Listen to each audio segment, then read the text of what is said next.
வணக்கம் மக்களே. கூட்டணியே முடிவாகலை, வேட்பாளர்களுக்கான நேர்காணலை தொடங்கும் எடப்பாடி பழனிசாமி அவர்கள். அதிமுகவான இந்த அதிரடியை பற்றி இந்த தொகுப்பில் விரிவாக பார்க்கலாம் வாங்க. அதிமுக சார்பாக தேர்தலில் போட்டியிட விருப்பமனு அளித்தவர்களுக்கான நேர்காணல் ஜனவரி 9 முதல் ஜனவரி 13 வரை நடைபெறும் என்று எடப்பாடி பழனிசாமி அவர்கள் அறிவித்துள்ளார்.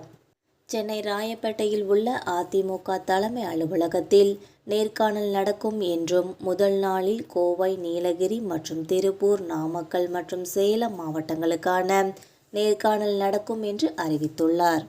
சட்டசபை தேர்தலுக்கு இன்னும் 2 மாதங்கள் மட்டுமே இருக்கும் இந்த சூழலில் அதிமுக தேர்தல் பணிகளில் தீவிரம் காட்டி வருகிறது. கடந்த ஆண்டு ஜூலை மாதமே எடப்பாடி பழனிசாமி அவர்கள் பிரச்சாரத்தை தொடங்கிய நிலையில் டிசம்பர் 15ஆம் தேதி முதல் டிசம்பர் 23ஆம் தேதி வரை முதற்கட்டமாக விருப்ப மனுக்கள் பெறப்பட்டது.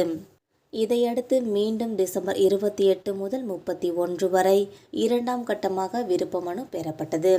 மொத்தமாக சுமார் 10,000 பேர் விருப்ப மனு அளித்திருக்கின்றனர்.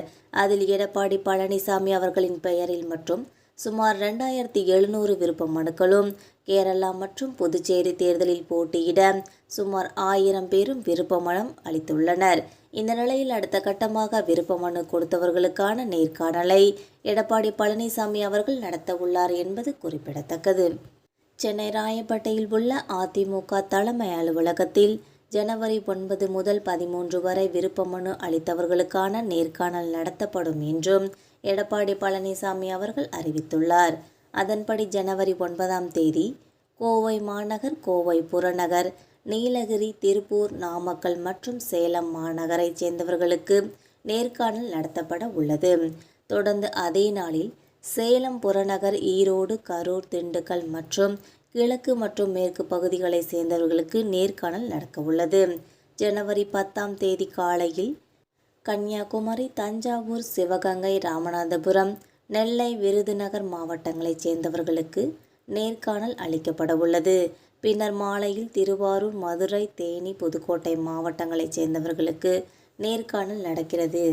பின்னர் ஜனவரி 12 காலையில் விழுப்புரம், கள்ளக்குறிச்சி, தூத்துக்குடி, தென்காசி மற்றும் திருவண்ணாமலையைச் சேர்ந்தவர்களுக்கும், ஜனவரி 13ஆம் தேதி திருவள்ளூர், காஞ்சிபுரம் மற்றும் செங்கல்பட்டு, சென்னையில் விருப்ப மனு அளித்தவர்களுக்கும் நேர்காணல் நடத்தப்படும் என்று அறிவிக்கப்பட்டுள்ளது. அதேபோல புதுச்சேரி, கேரளாவில் போட்டியிட விருப்ப மனு அளித்தவர்களுக்கும் ஜனவரி 13இல் நேர்காணல் என்று தெரிவிக்கப்பட்டுள்ளது. கூட்டணி உறுதியாவதற்கு முன்பாகவே வேட்பாளர்களுக்கான நேர்காணலை எடப்பாடி பழனிசாமி அவர்கள் தொடங்கவிருப்பது பல்வேறு கேள்விகளை எழுப்பி வருகிறது என்பது குறிப்பிடத்தக்கது. மக்களே, இந்த அரசியல் தகவல்கள் உங்களுக்கு பயனுள்ளதாக அமைஞ்சா மறக்காமல் நம்ம சேனலை சப்ஸ்கிரைப் பண்ணி பெல் ஐக்கனை கிளிக் பண்ணி வச்சுக்கோங்க. அப்போ தான் நம்ம போகிற இந்த மாதிரியான வீடியோக்கள் உங்களை உடனுக்குடன் நோட்டிஃபிகேஷனாக வந்து சேரும். தேங்க்யூ.